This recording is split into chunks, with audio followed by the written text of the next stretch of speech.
In 2025, Harvard University has become one of the most controversial symbols in the national debate over anti-Semitism, Islamophobia, free speech, and academic integrity in the United States. Historically revered for its intellectual legacy and elite academic standards, the university now stands at the center of a culture war that has brought its practices under intense scrutiny from the federal government, particularly under Donald Trump's renewed presidency. The former president, returned to power in the 2024 election, has turned his administration's focus sharply on elite institutions, accusing them of harboring ideologically driven hostility against specific communities, especially Jews and Muslims, and pushing agendas antithetical to American values. The result is a powerful collision between the White House and Harvard that many see as not just political theater, but a significant reshaping of how elite education may function going forward. The roots of the conflict trace back to the October 2023 Hamas attacks on Israel, which sparked global unrest and led to a series of student protests and institutional statements across American campuses. At Harvard, a controversial open letter signed by student groups that appeared to blame Israel for the violence sparked outrage among Jewish students, alumni, and donors. The university's initial muted response to the anti-Semitism concerns drew widespread condemnation, including from some of its most powerful stakeholders. This moment marked the beginning of Harvard's rapid descent into a political and reputational crisis. As more incidents emerged, ranging from classroom bias to reported harassment of Jewish students, the administration scrambled to respond. President Claudine Gay, under fire for her testimony before Congress regarding campus anti-Semitism and plagiarism allegations, ultimately resigned, further shaking public trust in the university's governance. Simultaneously, concerns over Islamophobia and anti-Arab sentiment also rose. Pro-Palestinian students reported being silenced, threatened, or profiled. Muslim and Arab faculty described a climate of suspicion and fear as the administration's response to anti-Semitism began to intersect with broader free speech questions. The challenge for Harvard was immense.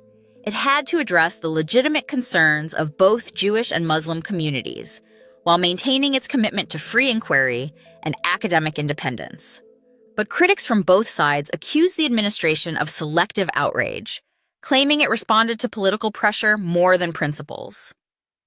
Trump's administration seized upon these contradictions and used them as a fulcrum to initiate aggressive intervention. By early 2025, the Department of Education, under Trump's leadership, began withholding new federal research grants from Harvard.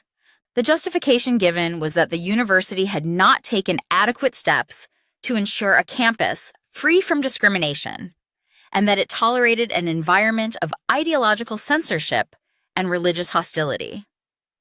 The administration framed this as a civil rights issue, invoking Title VI of the Civil Rights Act, which prohibits institutions receiving federal funds from discriminating based on race, color, or national origin.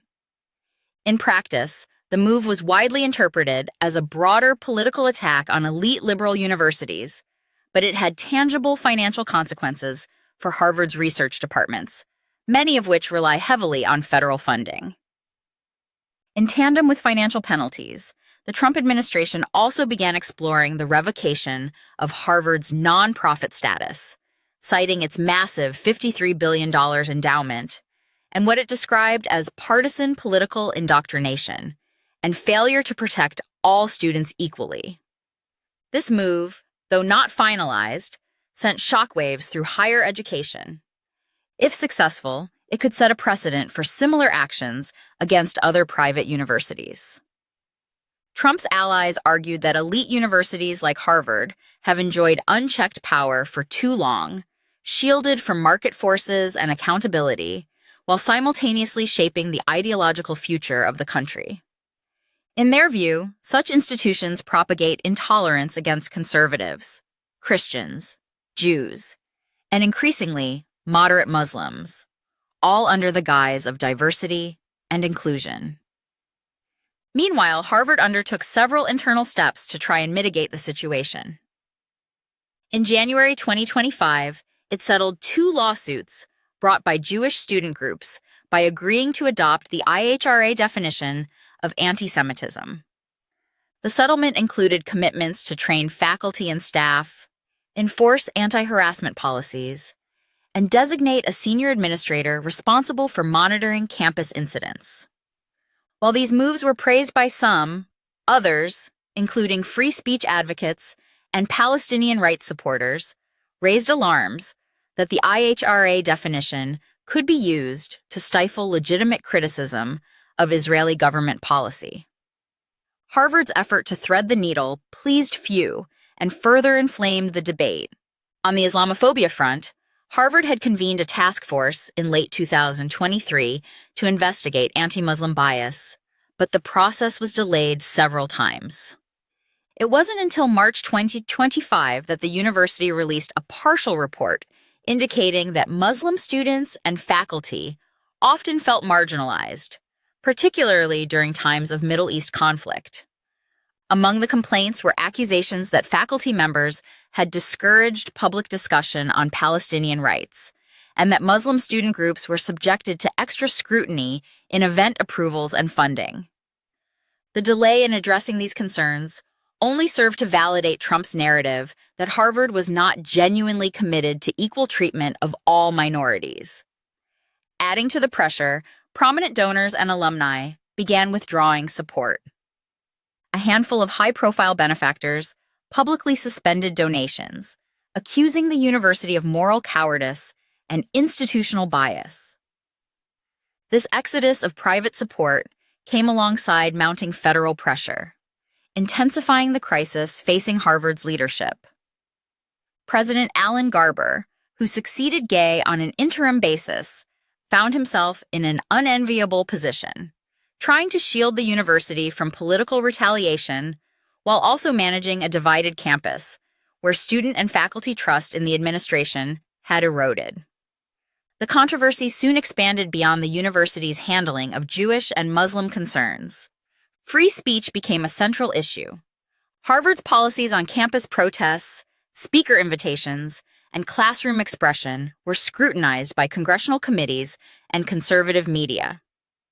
Accusations that the university fostered a monoculture, where dissenting views on race, religion, or geopolitics were punished, took hold. Trump's campaign against Harvard gained popular traction among voters who viewed elite institutions as detached from the realities of ordinary Americans. This was not merely a personal vendetta for the president. It had become a populist rallying cry. Under Trump's direction, the Department of Justice launched an investigation into whether Harvard's admissions policies systematically disadvantaged Jewish or Asian applicants through subjective personality scores and opaque legacy preferences. Though the university had previously prevailed in a high-profile affirmative action case, the renewed scrutiny under the Trump administration signaled a broader strategy to force transparency and ideological pluralism through legal and financial coercion. Amidst all this, Harvard faculty began organizing resistance. A group of professors published open letters defending academic freedom and warning against government overreach. Some compared the administration's actions to McCarthyism, arguing that federal interference in university governance was an existential threat to liberal education. Others within Harvard, however, acknowledged that the institution had failed to manage internal bias and ideological imbalance. They called for genuine reform, including greater diversity of thought among faculty hires and a reevaluation of campus culture. This internal division mirrored the national discourse. Conservatives saw Harvard's plight as well-deserved accountability. Liberals largely saw it as political persecution. For centrists and independents, the situation exposed deep structural problems within higher education, where ideological conformity often displaced rigorous debate. The broader American public, many of whom have no direct ties to Ivy League institutions, watched with a mixture of schadenfreude and concern. If Harvard could be politically dismantled, what did that mean for institutional autonomy more broadly? By mid-2025, Trump's campaign rhetoric had fully embraced the attack on Harvard as a central message. At rallies and speeches, he characterized the university as a breeding ground for anti-American, anti-Jewish, anti-Muslim extremism, and promised continued reforms. The administration began encouraging congressional Republicans to draft legislation tying federal education funds to new campus free speech standards and anti-discrimination benchmarks. Though such efforts would likely face legal challenges, they reflected a serious shift in how federal authority could be used to reshape higher education. Harvard, for its part, remained defiant but cautious. It continued to issue statements reaffirming its commitment to diversity, academic freedom, and student safety, but also began undertaking more transparent reforms. A new oversight board with outside members was proposed to review complaints of discrimination and bias. Dialogues between Jewish, Muslim, and other student groups were facilitated with third-party mediators. Some observers praised these measures as overdue, while others questioned whether they were mere public relations tactics. The university also sought to engage in a broader national dialogue, hosting public forums and debates on the future of higher education. These events featured voices from across the ideological spectrum and were intended to rebuild trust. Yet, the effectiveness of these efforts remained unclear. For Trump and his allies, the damage to Harvard's brand had already been done, and for many of his supporters, that was the point. What makes the situation more complex is that both the administration and Harvard can point to legitimate grievances. Anti-Semitism and Islamophobia do exist on American campuses, often in subtle and institutionalized forms. Free speech is under strain, especially when unpopular views provoke campus backlash. Universities are struggling to balance advocacy, safety, and intellectual openness in a time of extreme polarization. Yet the weaponization of these issues by both activists and politicians has made constructive dialogue nearly impossible. As the 2025-2026 academic year begins, Harvard's future remains uncertain. Legal battles are ongoing. Federal funding is partially frozen. Faculty governance reforms are under debate. Student protests continue. And in Washington, Trump shows no sign of retreating from his confrontation with what he calls the ideological empire of the Ivy League. For better or worse, the clash between Harvard and Trump has become emblematic of a broader reckoning in American education and politics. It is unclear whether this moment will lead to meaningful reforms or deeper entrenchment on all sides. But one thing is certain: the events at Harvard in 2025 have reshaped the conversation about identity, power, and freedom in American academic life. Whether that transformation endures will depend not only on political will, but on whether institutions like Harvard can adapt without abandoning the principles that once made them revered around the world.